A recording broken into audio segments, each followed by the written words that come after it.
look at these games as dress rehearsals, or are there experiments you want to see on the court, see how they go?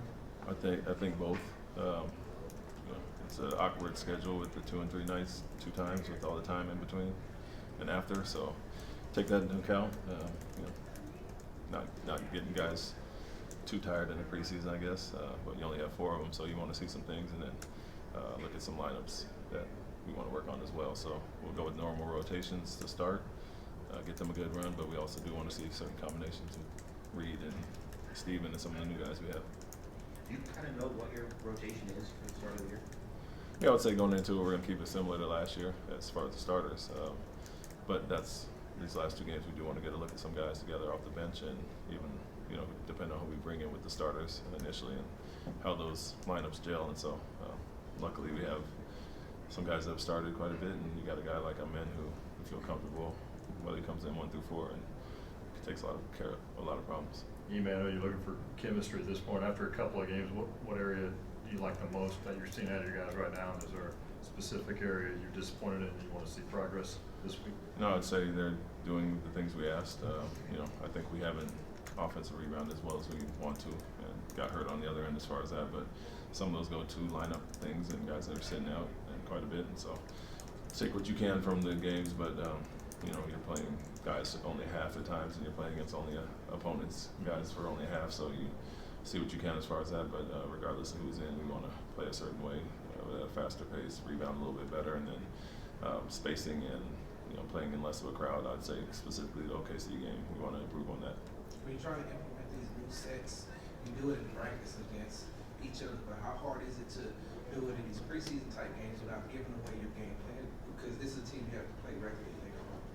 Yeah, I would say you try to keep it vanilla as far as our schemes. I mean, the things we're going to work on regardless. And a lot of these games are really about us more so than the opponent. They'll present some things with how they defend specifically, but overall we're going to work on the things we need to improve on and keep it vanilla on our end. For the guys who missed a lot of time last season with injuries like Halpy and Ime, do you kind of give them different benchmarks as far as picking up concepts that you want to instill, like because they didn't actually execute it on the floor for some reason? I wouldn't consider those two. Ime was early, but he finished strong and played a ton at the end, started quite a bit. And Halpy missed the last 18, but Tari, a guy like that possibly, and just the new guys in general. But we don't skip steps. We start from the ground up and kind of try to reiterate those points and improve on certain things. And there is benefit to continuity of having us, guys here the second year and adding only a few new guys. So a lot of those concepts should be ingrained a little bit now, and not the first time you're seeing them. Outside of Tari and Jock, is everybody else available tonight? Yes. With Ime playing so well last year at the forward position, and of course Reed being able to play backup point guard, will we see Ime play more forward this year than point guard? No, I wouldn't say that. I think it depends on who they're out there with is a big part of it. But the benefit of Reed is he can play on and off ball. Some of the way Fred can, and so shooting ability, you like to move him around a little bit, but he can also attack out of pick and rolls. And as you saw in summer league, he pretty much handled all throughout summer league. And so I would say it's more the others that are out there on the court. If we're downsizing and Ime can play the 4, great. If we're upsizing and playing bigger, he can either run the 1 or the 2 or the 3.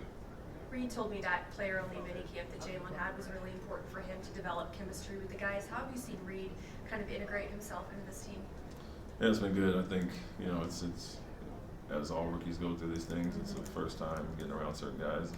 You're playing summer league with a few guys that you might be out there with, but for the most part, he really got around everybody for the first time in LA, and then getting together with guys throughout the month of September here was big for him as well. So it's good for him.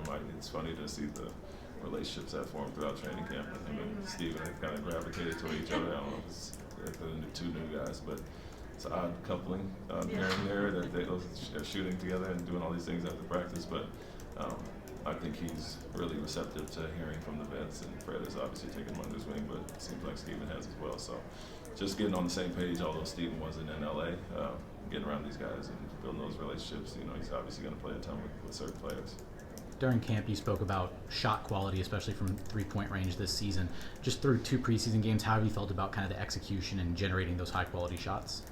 I think we did well in Utah. And like I said, that first half specifically, when everybody was playing, we were playing at a fast pace, getting to the corners. We want to generate certain shots, more open threes, obviously, but also more corner threes, where we were lower in the league last year. Not as good against OKC. Like I said, our spacing and the fact that they really pack the paint and are very good with deflections. I think we played in the crowd too much and missed some open looks and, you know, 1 or 2 dribbles too many instead of getting off the ball. And so up and down a little bit, but want to improve in these last 2 games. Alcorn is shooting 15 to 16 from the free throw line this year. How much will improve defense and, of course, improve free throw shooting to help them stay on the court later in close games? Yeah, I don't know about. I never subbed him because of lack of free throw shooting for the most part. You know, guys have had ups and downs as far as that, but a lot of times you put your best defenders out there, and you know, guys have got fouled at the end. We've made some and missed some, but you know, if it's a 1 possession game, you have to just inbound the ball. Obviously, you're trying to get to certain guys, a higher percentage guys, but never really taken out and off due to free throws. Defensively, that's a different thing. Obviously, at times you want to be able to switch and have favorable matchups on that end, and so yeah, that will keep him on the floor as it does a lot of guys, but we're very specific with who we sub, you know, and at the end of the game specifically for offense and defense, and the better he is, the more he'll be out there. You said that you kind of found a flaw with how he was shooting his free throws last year. Is that something that you guys saw, like maybe during the year? And do you think maybe 15 or 16 is not sustainable, but like what number do you think that he could shoot from behind the line? No, he has to improve in that area. A lot of guys do, honestly, but I think he had a good summer with some of our coaches over in Turkey, quite a bit. I think 6 weeks or so together, and so that work, the confidence there, and I'm sure all of our guys, all of our player development guys have some shooting background. A lot of them came up through Chip England and learned from there, so they can look at certain things and try to implement those with him. And if he found something that works, obviously great. Do you have a goal for what you'd like to see him shoot from behind the line? I mean, the goal for everybody is around 80 at least at the minimum, and then you got your Freds and guys like that who shoot in their 90s their whole career. So the higher the better, but 80 is a benchmark. Thanks, Coach. Thanks, Coach.